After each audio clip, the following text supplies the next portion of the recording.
السلام عليكم ورحمة الله. ازيكم حبايبي، عاملين ايه؟ يا رب تكونوا بخير. تعالوا بقى نعمل النهاردة شوية عيش قمر كده زي ما انتوا شايفين، ما شاء الله اللهم بارك. كانوا تحفة تحفة تحفة وزي العسل. هنسمي كده بالله ونصلي على خير خلق الله. اللهم صل وسلم وبارك على سيدنا مولانا محمد وعلى آله وصحبه أجمعين.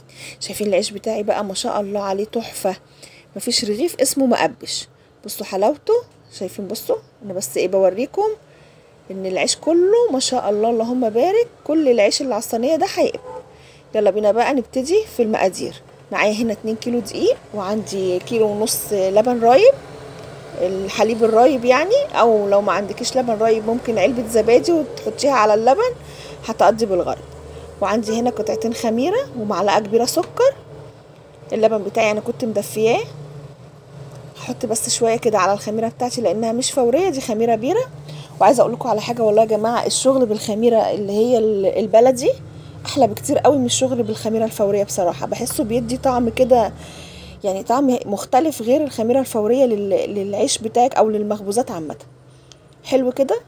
حطيت بس شويه الحليب بتوعي، اللبن اللي هو الرايب. هقلب بس كده الخميره وهسيبها على جنب شويه تتنشط عبال ما امنخل بس الدقيق بتاعنا كده، عشان لو في اي حاجة مش كويسة يبقى تخلصنا منها. تمام كده. يلا بسم الله الرحمن الرحيم. هنجيب بقى المنخول بتاعنا وهنبتدي بقى كده نسمي الله. هنمنخل بس الدقيق بتاعنا كده ننخله عشان نتأكد بس من نظافته. تمام، لان احنا بنجيب بالدقيق سايب من عند العطار، فيعني ايه لازم نعمل الحركة دي. حتى لو مش من عند العطار، انت لما بتنخلي الدقيق كده بتدخلي فيه نسبة هواء، فبيفرق معاكي في العيش نفسه. تمام كده خلاص. منخلنا بقى الدقيق بتاعنا، هنحط معلقه كبيره من الملح، وهنحط كمان معلقه كده من البيكنج باودر، حاجه بسيطه كده مش كتير، يعني حوالي معلقه كده بالنظر اهو زي ما انتم شايفين كده. ده كيس كان لسه مفتوح، خدت منه حوالي معلقه عشان بس اساعد الخميره بتاعتي ان هي تنشط بسرعه. ورشه كده من السمسم، ممكن تستغني عنها لو ما عندكيش سمسم، دي خطوه اختياريه. تمام كده. هنقلب بقى المكونات الجافه بتاعتنا دي كلها عشان كله يندمج في بعضه. هنعمل حفرة كده كبيرة اهو زي ما انتم شايفين كده. نوسع بقى السوائل بتاعتنا. هاخد الاول الخميرة بتاعتي عشان اخدها كلها، هفضيها الاول كده. بصوا لسه السكر حتى ما دابش والخميرة لسه ما دابتش، بس انا متأكدة ان الخميرة بتاعتي كويسة وهشتغل بيها على طول. خد بس شوية حليب كده انزل بيهم السكر اللي في الكوباية، ويلا بينا بسم الله. هنشتغل عادي بقى، هنعجن طبعا، مش هنحط السوائل كلها مره واحده. دول كيلو ونص من اللبن الرايب، انا بس كنت واخداه كده لفه في شفشق الخلاط عشان خاطر كان متكتل شويه فكنت عايزه افكه. تمام كده. هبتدي بقى اعجن اهو زي ما انتم شايفين كده. بصوا انا خدت الكيلو ونص كله الا كوبايه، يعني حوالي كده كوبايه شاي، لان العجينه بتاعتي بصوا ما شاء الله كانت طريه في ايدي ولينه ازاي، ولسه كمان هنديها السمنه بتاعتها، فمش عايزاها تبقى طريه قوي واضطر ان انا احط دقيق زياده. معايا كده حوالي ربع كيلو من السمنه او اقل بسيط. ممكن تحطي سمنه على زيت، ممكن تحطي سمنه بس زي ما تحبي. هبتدي بقى بسم الله الرحمن الرحيم كده، هبتدي ان انا ايه اشرب العجينه بتاعتي السمنه كلها زي ما انتم شايفين، بتلزق بسيط في ايدي. بصوا العجينه ما شاء الله مرنه في ايدي ازاي، ما شاء الله لا قوه الا بالله. بالف هنا وشفا. خلاص هريحها شويه، هغطيها وهريحها شويه عبال ما احضر بقى حاجاتي، وهقطعها كده ان شاء الله معاكم. شايفين بصوا ما شاء الله مرنه ازاي. قطعت بقى، فرشت كده ملاية قديمة او فوطة قديمة او اي حاجة بقى انت مخصصاها للعجينة عندك، فرشتها كده على الرخامة عندي، وبدأت ان انا اقطع العيش بتاعي زي ما انتم شايفين كده اهو ما شاء الله. بصوا بصوا الحركة دي بتخليكي تعملي الرغيف كله مساوي بعضه، يعني كل الارغفة بتاعتك اللي هتطلع لما تعملي الحركة دي، انا بقسم الرغيف كده بالنص بحركة ايدي دي، فبيطلع كله ميزان واحد من غير ما احط على الميزان اهو زي ما انتوا شايفين كده ما شاء الله. بصوا 2 كيلو رموا معايا كمية قد ايه، ولسه كمان لسه ما كملتش، هوريكم الكمية في الاخر. تمام زي ما انتوا شايفين كده. بقطع بقى كده وبحطها بالتساوي. نعمل كمان معاكم واحدة عشان تشوفوا الفكرة كويس. انا بصوا العجينة انا بمسكها كده وبقطعها كده ما بين ايديا. خلاص اهو. لو حسيت ان هي كبيرة شوية باجي اقسمها كمان نصين، والرغيف ده على حسب ما انت عايزاه بقى، عايزاه كبير عايزه صغير زي ما انت عايزه. زي ما يعجبك. تمام كده حبايبي زي ما انتوا شايفين. هخلص بقى كل الكميه وارجع لكم. خلصت بقى الكميه بتاعتي كلها ما شاء الله اللهم بارك. دول 2 كيلو دقيق، يعني عملوا لي حوالي عن 60 رغيف ما شاء الله، بألف هنا وشفا. والكيلو منه دلوقتي بيتباع غالي، يعني 5-6 رغيفه كده تلاقيهم كيلو. هغطي بقى كده شويه وهسيبهم كده يرتاحوا حبه على ما احضر بقى ايه الفرن بتاعي واحضر الدنيا. الخميره ماشيه فيهم زي الفل. هنغطيهم بس كده عشان ميجيش عليهم اي حاجه، وهنشوف هنعمل ايه. صلوا بقى على النبي في الكومنتات ما تنسوش، وحطوا لايك وشير واشتراك في القناه، وفعلوا الجرس على علامه الكل عشان يوصلكم ان شاء الله اشعار بكل جديد. واللي ما اشتركش في القناه يا ريت يشترك، يسعدني اشتراكه في القناه. يلا بينا بقى. هنا كان خلاص العجينه ريحت شويه، سبتها حوالي كده نص ساعه. هبتدي بقى بصوا تعفير الدقيق بسيطه جدا على الرخامه، ومش مستاهله كمان والله، يعني بس عشان خاطر ما يلزقش مني، فبدي تعفيره بسيطه زي ما انتم شايفين كده. بصوا انا حتى بحاول ان انا ايه اتخلص من اي دقيق زياده، وببتدي كده بايديا من غير نشابه ومن غير اي حاجه اهو. بصوا يعني انا بوريكم الاول من غير نشابه ومن غير اي حاجه. شايفين ما شاء الله بيمشي في ايدي ازاي، العجينه مرتاحه وواخده خمرها كويس. بصوا ما شاء الله اللهم بارك. شايفين؟ اللهم صل على النبي. هو ده السمك اللي انا عايزاه. هريح برضو العجينه بتاعتي دي على صينيه كده، يعني حاطه عليها فرشه عليها ملايه، وبحط عليه يعني اللي انا ببططه كده بحطه على الملايه عشان خاطر ما يلزقش في الصينيه اهو. زي ما انتوا شايفين نعمل كمان واحد. بصوا يعني يا دوبك حاجه بسيطه جدا دقيق، ممكن كمان تبقى العجينه معاكي مش مستاهله اهو. زي ما انتوا شايفين كده هعمل لكم واحد بالنشابه عشان خاطر تشوفوا ان الموضوع سهل وبسيط. بس ده بقى هنعمله كده ايه، يعني هنعمله شكل مختلف شويه، يعني ممكن تعمليه مدور، ممكن تعمليه بالشكل اللي انا هعمله ده زي ما يعجبك. بصوا انا هديله بس شكل كده بالطول، لان انا فردته الاول كده مدور وبعدين هديله شكل بالطول اهو. شايفين؟ بصوا ما شاء الله بتفتح بقى كده، وتحشي اي حاجه زي ما انت عايزه، تحشي جبنه بقى، تحشي مربى، تحشي اي حاجه انت عايزاها اهو. ما شاء الله بألف هنا وشفا. شايفين؟ بصوا شكله كده طولي وبرده نفس السمك، ما تخلوش تخين قوي عشان خاطر يقب منك في الفرن وما يبقاش كله البابه. تمام كده زي ما انتم شايفين اهو. ما شاء الله بدأت ان انا خلاص بفرد العجين بتاعي. انا بس عايزه اوريكم ان انا فرشه ملايه. الملايه دي بتاعتي بتاعت العجين، انا مخصصاها للعجين، ما بستخدمهاش في اي حاجه تاني، فهي بتاعت العجين بس اهو. زي ما انتم شايفين كده بحط عليها العجين بتاعي وبطبق بقى تطبيقه الملايه، واحط يعني احط دور كمان ودور كمان، بخلص كل الادوار بتاعتي فوق بعضيها، طبقات فوق بعضيها، ما بين كل طبقه وطبقه ببقى فرشه الملايه او ببقى مغطيه العجين عشان ما يلزقش في بعضه اهو. زي ما انتم شايفين كده خلاص بقى كده اخر العجين بتاعي.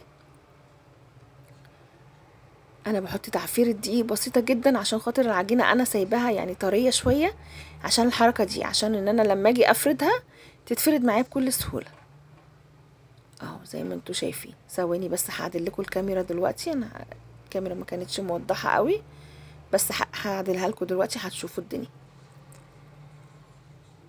ببطط بقى بايدي، مش محتاجه خالص النشابه معايا. انا محتاجه النشابه لما ابقى عايزه اعمل الرغيف بتاعي يكون واخد شكل طولي شويه، لكن لو انا هعمله كده مدور عادي بايديا عادي زي ما انتوا شايفين كده اهو. ما شاء الله بصوا ما خدش وقت مني وبكل سهوله، وحاجه بقى مضمونه في البيت، وريحه العجين اصلا في البيت كده بتحسن المود بصراحه. يعني انا مودي بيتظبط لما ببقى مشغله الفرن، واكيد حضراتكم زيي يعني. تمام كده اهو. هعدل لكم بس الكاميرا تشوفوا معلش اهو. تمام بصوا اهو، حاجه بسيطه جدا دقيق تحت الرغيف بتاعي عشان اضمن ان هو ما يلزقش مني. خلاص كده مش محتاجه دقيق تاني. حتى الباقيين دولت انا هستخدم شويه الدقيق اللي هم على الرخامه، مش هحط دقيق تاني اهو. زي ما انتوا شايفين كده بديله تبطيطه وتبطيطه على ايديا، وبحطه بقى برصه فوق بعض كده طبقات، ما بين كل طبقه وطبقه انا حاطه الملايه عشان العجين ما يلزقش في بعضه. وبحطه بقى على الوش، يعني انا بخلي الوش هو اللي تحت عشان لما اجي اشيل الرغيف واحطه في الفرن اروح قلباه، فاهميني؟ يعني الوش بتاع الرغيف نفسه اللي بيبقى جوه الفرن انا بحطه تحت، بريحه تحت، ولما اجي اخبز الفرن هتشوفوا دلوقتي وهي في الفرن هوريها لكم خلاص هنخلص بقى كل الكمية بتاعتنا، ونروح بقى على الفرن نخبز العيش بتاعنا دوت. احلى عيش هتاكليه في حياتك الكماج الفلاحي ده، او البكاكيم الفلاحي زي ما بيقولوا عليها، او القرص الفلاحي، زي ما انت عايزه تسميها سميها. بس هي مختلفه شويه عن القرص ان نسبه الدهون بتاعتها بسيطه شويه، لكن القرص بتبقى محتاجه يعني سمنه شويه زياده. تمام اهو زي ما انتوا شايفين، حاجه كده ما شاء الله كانوا زي العسل. بألف هنا وشفا للي كل. انا متاكده ان انتوا لما هتشوفوا الفيديو هتقوموا بسرعه تعملوا ان شاء الله حتى لو نص كيلو. هيرمي معاكي برضو كميه. بصوا شايفين انا يعني، بصوا الدقيق انا ما حطيتش دقيق تاني اهو، انا بستخدم شويه الدقيق اللي هم باقيين عندي على الرخامه. حتى بصوا انا ببطط على ايدي ما فيهاش اي مشكله. شايفين ما شاء الله العجينه بتاعتي مستريحه واخده خمرها صح ومرنه في ايدي وزي الفل، ملبن كده. تمام خلاص كده، دي كانت اخر رغيف في ايدي. خلاص بقى هوريكم الدنيا. خلاص دول كانوا اخر كام رغيف بقى على الوش. بصوا انا طبقه وعليها ومغطيه وطبقه ومغطيه زي ما انتم شايفين كده. بعدلكم الطبقات لان الملايه كبيره، انا مخصصاها بس للعجين. تمام كده هغطيهم بقى كده واسيبهم شويه حوالي عن نص ساعه كمان يرتاحوا. يبقى كده نص ساعه تخمير اولى ونص ساعه تخمير تانية بعد الفرد. ويلا بينا بقى هوريكم احلى منظر ممكن تشوفوه. بصوا احنا كنا بعد الفجر، يعني النهار بادئ يشقشق بسيط زي ما انتوا شايفين كده. بصوا شكل الشمس لسه بادئه تطلع، حتى لسه ما طلعتش. شايفين بقى ما شاء الله على المنظر، سبحان الله سبحان الله. بصوا الدنيا لسه يعني ما بين الليل والنهار، يعني كان الجو لسه ما بين الليل والنهار. احنا كنا الفجر، مفيش حد في الشارع خالص غير العربية الغلبانة دي اهو زي ما انتوا شايفين كده. هوريكم كمان بصوا ما شاء الله بقى، بصوا المنظر. هتشوفوا كمان معايا القطر بقى وهو جاي كده. حبيت ان انا اخد لكم اللقطة دي. شايفين بصوا احلى منظر ممكن تشوفوه، احلى حبة هوا ممكن تشموهم في حياتكم، الهوا بتاع الفجر ده. ولعت بقى الفرن بتاعتي زي ما انتوا شايفين كده، وقعدت في البلكونه مع نفسي والولاد نايمين. وحبيت ان انا اعمل لهم بقى كده يعني حضر لهم فطار حلو. فقلت ان انا اعمل لهم الاول الكوماج عشان يبقى سخن، ولما يصحوا ان شاء الله يلاقوا الفطار جاهز. شايفين بقى ما شاء الله. انا حطيت في الاول كده على الصاجه بتاعه الفرن، بس الصاجه بتاعه الفرن دي خفيفه شويه رقيقه يعني مش سميكه. فيعني اول كام رغيف دول حسيت ان هم اتلسعوا شويه من الارضيه بتاعه الفرن، فعليت شويه بالصينيه زي ما انتوا شايفين كده. والصينيه كمان سهله ان انا ادخل واطلع العجين، يعني محتاجش ان انا احط ايدي بقى جوه الفرن اشد رغيف رغيف. فاهمين قصدي؟ على الصينيه كده انا بمسك الصينيه اطلعها كلها واطلع الرغيفه اللي عليها كلها مره واحده، مش كل شويه هدخل ايدي وممكن لا قدر الله اتلسع او حاجه. فلا الصينيه اسهل اهو زي ما انتوا شايفين. بصوا ما شاء الله ما شاء الله، مفيش رغيف اسمه مقبش. وهتشوفوا دلوقتي هوريهولكم كله ما شاء الله اللهم بارك، بألف هنا وشفا. تمام كده اهو بصوا ما شاء الله. شايفين؟ اللهم صل على النبي. معايا بقى ايه؟ معايا طبق كده فيه معلقه سمنه بلدي، سمنه فلاحي، او ممكن قشطه زي ما تحبي، او ممكن زبده زي ما انت عايزه. بالفرشه كده وهو لسه سخن بسيط كده على الوش، بتدي بقى طعم مش عايزه اقول لكم خرافه، بيبقى طعمها خطير. ما شاء الله خلصنا زي ما انتوا شايفين كده. اللهم صل على النبي. بصوا الرغيف ما شاء الله. شايفين؟ بصوا الطراوه، اظن طبعا بيتكلم عن نفسه. حطوا لايك بقى للفيديو، ما تنسوناش في اللايك. بصوا الرغيف بقى اللي احنا كنا عاملينه الطويل ده، شايفين منظره عامل ازاي؟ احشي بقى فيه الحشوه اللي تعجبك زي ما انت عايزه، حلو حادق زي ما انت عايزه، بألف هنا وشفا. بصوا الكميه بسم الله ما شاء الله. 2 كيلو دقيق رمت معايا كميه قد ايه؟ يعني فطرنا واتبقى كمان للعشاء وتفضل كمان لتاني يوم. ممكن كمان تعمليها وتحطيها في الفريزر وتسحبي منها بقى زي ما انت عايزه، تطلعي منها كده تفك بسيط وتحطيها في الفرن او في الميكروويف. انا بس عايزه اوريكم ايه. شايفين؟ انا طفيت الاضاءه عشان تشوفوا العيش ما شاء الله ما شاء الله، بألف هنا وشفا. يلا قوموا بقى تشجعوا كده، هاتوا كيلو دقيق، نص كيلو دقيق زي ما انت عايزه. بصوا هنا هتبان ان هي محروقه، لكن هي مش محروقه ولا حاجه. هتشوفوا دلوقتي. انا هشغل الاضاءه تاني عشان تشوفوا ان العيش بتاعي زي الفل ما شاء الله، ما فيهوش واحد يعني ما فيهوش واحد بايظ الحمد لله. بصوا بألف هنا وشفا. والريحه بقى يا جماعه مش عايزه اقول لكم، يعني الريحه صحت اللي كانوا نايمين. يلا ما تنسوناش بقى في اللايك والشير والاشتراك في القناه وتفعيل الجرس على علامه الكل عشان يوصل اشعار بكل جديد.